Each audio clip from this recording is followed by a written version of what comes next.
बिस्मिल्लाहिर्रहमानिर्रहीम। नाज़रीन, इस वीडियो के क्लिप पर बताना चाहता हूँ कि इस साल गन्नम का सरकारी रेट यहाँ क्या है, जो 2023 और 24 का है।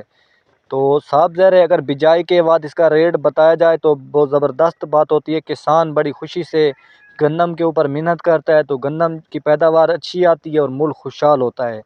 तो सरकारी रेट क्या है? सरकारी रेट ये है कि ये एक इमदादी रेट होता है। ये हुकूमत पहले से हमें बता देती है कि आपकी इस रेट पर हमने ये चीज़ ख़रीदनी है, ये गंदम हमने इस रेट पर ख़रीदनी है। अगर आपकी कोई नहीं ख़रीदेगा, कोई आड़ती आपका कोई स्टाकी ये चीज़ नहीं ख़रीदेगा तो हम इस रेट के पाबंद हैं, हम ख़रीदेंगे।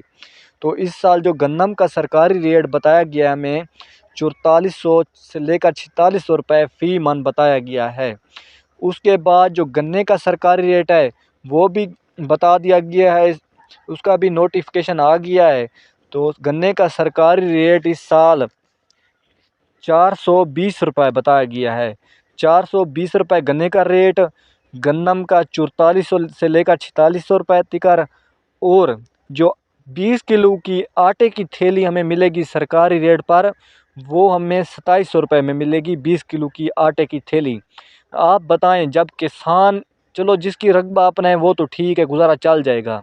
अब जब किसान 1 एकड़ 1 लाख रुपए, जहाँ अच्छे रकबे हैं वो वहाँ पर तो ठेका 1 लाख से भी ज़्यादा है।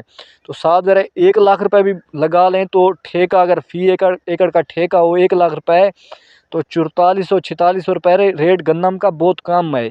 गन्ने का रेट भी 420 रुपये बहुत कम है। देखें, गन्ने का भी सरकारी रेट 500 रुपये होना चाहिए था और गन्नम का रेट भी 5000 कम होना चाहिए था। गन्नम के बहुत ज़्यादा अखराजात होते हैं।